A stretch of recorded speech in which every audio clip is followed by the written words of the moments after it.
দর্শক আজকে 7 জুলাই 2025 রোজ সোমবার নওগাঁ জেলার লজিপুর হাটে অবস্থান করছি। আজকে কাঁচা সবজির খুচরা দাম জানিয়ে দেওয়ার চেষ্টা করবো। আসসালামু আলাইকুম। ভালো আছেন? আজকে কাঁচা সবজির খুচরা দাম জানিয়ে দিবেন ওই সাইড থেকে। হ্যাঁ, লতি 50 টাকা কেজি, পটল 25 টাকা কেজি, কচুর বই 40 টাকা, শশাও 40, করল্লাও 40,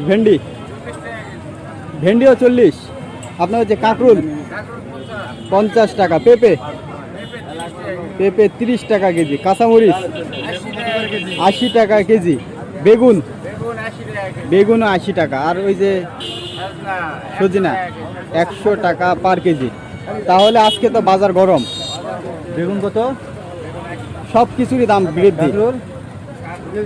তো ঠিক আছে, ভালো থাকবেন। আসসালামু আলাইকুম। তো দর্শক আজকে কাঁচা সবজির খুচরো দাম জানিয়ে দেওয়ার চেষ্টা করলাম। আজকে নিজেকে নতুন হাটে অবস্থান করছি। আর দর্শক অবশ্যই এরকম নিয়মিত দরদাম বিষয়ে ভিডিও পেতে এই পেজটি ফলো দিয়ে পাশে থাকবেন।